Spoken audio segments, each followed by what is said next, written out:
여러분, 혹시 지미 펠런 쇼에 나온 BTS 보셨나요? 여기서 BTS의 멋진 무대만큼 화제가 되었던 게 바로 BTS 멤버 정국의 오른팔 문신입니다. 정국뿐만 아니라 유명 연예인들의 문신은 자주 화제가 되곤 하는데요. 사실 과거에는 문신을 바라보는 인식이 매우 좋지 않았습니다. 당시 문신은 조직폭력배나 깡패의 상징이었기 때문인데요. 영화에 등장하는 조폭 캐릭터의 등이나 팔에는 꼭 용문신이 있었죠. 이때만 해도 문신은 혐오감과 위압감을 불러일으키는 대상이었습니다. 그러나 요즘 문신에 대한 인식은 크게 변화하고 있는데요. 개성을 표현하는 하나의 수단으로 이를 바라보는 긍정적인 인식이 늘어나는 추세입니다. 이 영향으로 주변에서 문신을 한 사람을 심심치 않게 볼 수 있죠. 현재 대한민국은 문신 인구 1300만 시대, 한국타투협회에 따르면 국내에서 활동하는 문신사는 22만 명, 문신 시장 규모는 무려 1조 2천억 원에 달합니다. 하지만 우리나라에서 문신 시술은 불법인 거 알고 계시나요? 의사 자격증이 있는 사람만 문신 시술을 할 수 있으며 그 외에는 모두 불법입니다. 그렇다면 문신 시술은 왜 불법 행위일까요? 문신 합법화에 대한 법적 쟁점, 오늘 법인카드에서 자세히 알아봅니다.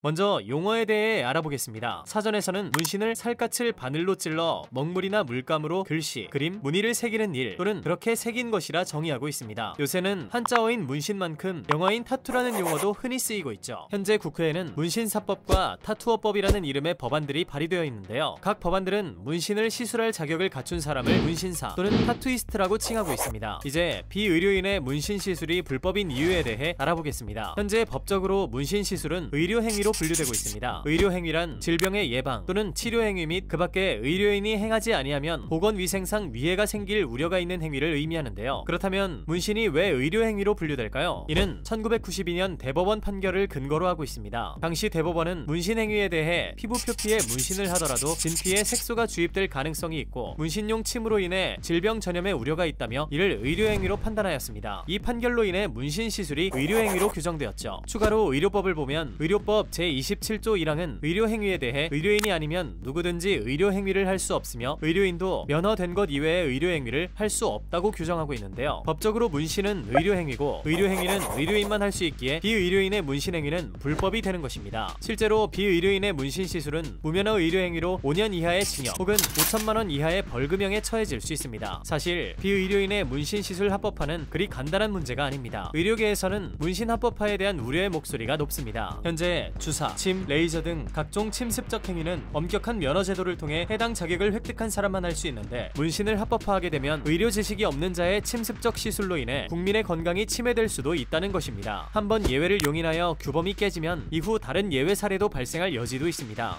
대한의사협회는 문신은 침을 이용해 색소를 주입해 사실상 외부로부터 감염을 막아주는 방어 기능을 파괴하는 행위며 이런 행위는 단순히 교육만 받았다고 가능한 게 아니라 적절한 의료 자격증이 있어야 한다라고 밝힌 바 있습니다. 즉 문신 시술은 국민 건강과 직결되는 문제라는 것입니다. 문신이 합법화되어 유명인의 문신이 무분별하게 노출될 경우 대중들이 시술의 위험성에 비해 문신을 쉽게 받아들일 수 있다는 문제도 있습니다. 특히 청소년들이 무분별하게 문신 시술을 받을 가능성이 커지죠. 문신 시술은 내부 피부 조직인 진피층에 잉크를 넣어 새기는 것이기 때문에 문신을 제거하기는 쉽지 않을 뿐더러 제거하려면 많은 시간과 비용이 필요합니다. 유행을 따라 문신을 했다가 나중에 후회해도 돌이키기가 쉽지 않죠. 문신을 지우기 위해서는 평균적으로 3에서 5회의 제거 시술이 필요한데요. 최대 10회까지 시술하는 경우도 있습니다. 제거에 성공해도 피부결이 화상을 입은 것처럼 되거나 불룩하게 튀어나오는 문제가 생기기도 하죠. 문신의 정도에 따라 다르지만 시술 전처럼 완전히 깨끗한 피부로 돌아가기는 힘듭니다. 이 때문에 의료계는 문신 합법화를 하면 이와 같은 위험성을 방지할 수단이 없다고 주장합니다. 정리하자면 지금까지는 문신 시술이 불법이라는 인식이 무분별한 확산에 제동을 걸어주었는데 만일 문신 합법화가 되면 단순히 문화로 받아들여지는 걸 넘어 맹목적인 유행이 될 우려가 있다는 이야기입니다. 그런데도 문신 시장은 해가 더할수록 점점 더 커지고 있는데요. 왜 그럴까요?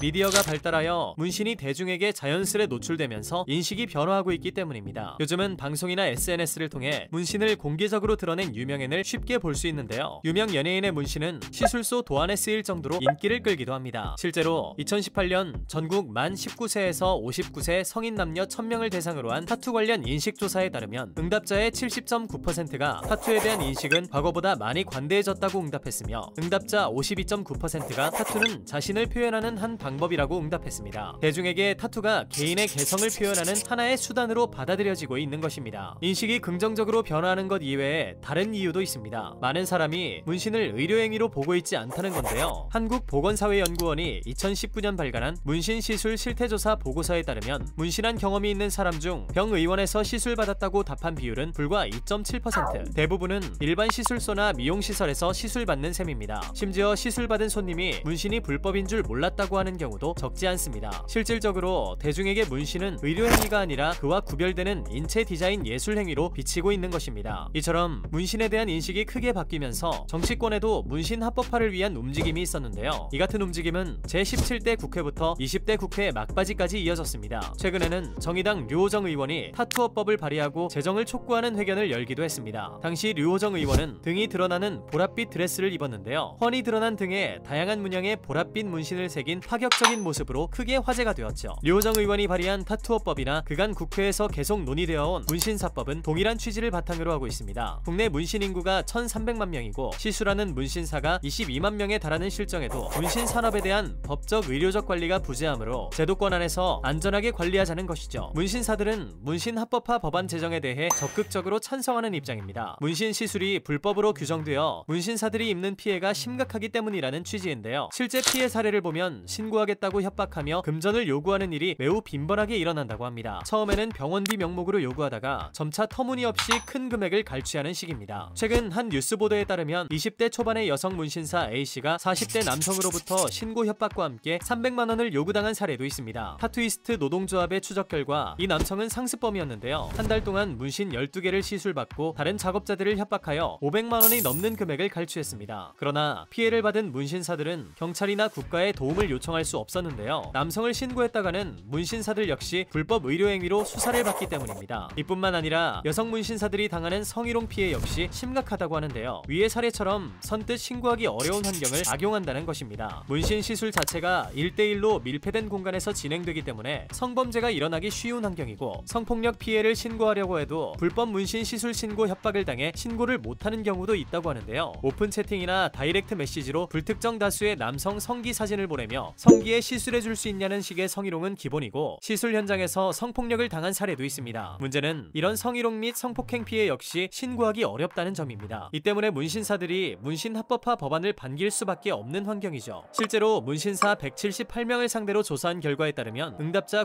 98.9%가 시술 안전과 관련한 정부의 관리 감독하에 비의료인에 의한 시술 행위를 허용해야 한다고 답했는데요. 문신이 합법화된다면 작업자의 안전, 국민의 보건과 안전을 보장할 수 있기 때문에 합법적 제도를 마련하고 제도 안에서 관리가 되어야 한다고 문신사들은 주장하고 있습니다. 이처럼 문신 인구가 계속해서 증가하는 지금도 문신에 대한 법적 논의는 치열하게 이루어지고 있습니다. 의료계는 의료인만 가능한 침습 행위인 문신 시술을 예외적으로 허용하면 이후 다른 예외 사례가 발생할 여지도 생기기 때문에 쉽게 합법화할 수 없다고 얘기합니다. 합법화가 되면 대중의 인식에서 문신의 위험성이 흐려질 우려도 있다고 보고 있습니다. 반면 문신업계는 문신이 대중화되고 있는 지금 문신사는 물론 시술받는 국민까지 모두 보호하기 위해서는 제도적 장치가 필요하다고 주장합니다. 그게 오히려 국민의 보건과 안전을 위한 길이라는 거죠. 양쪽 다 국민 건강을 우선시한다는 점에서 신중히 고려할 필요가 있습니다. 법의 부재로 인한 문신 시장의 사각지대는 무엇인지, 이에 대응할 방안은 무엇인지 충분한 고민을 거쳐야 할 텐데요. 어떠한 결론이 나든지 간에 국민의 보건과 안전을 보호해야 한다는 방향성은 지켜져야 하겠습니다. 지금까지 오늘의 법인카드였습니다.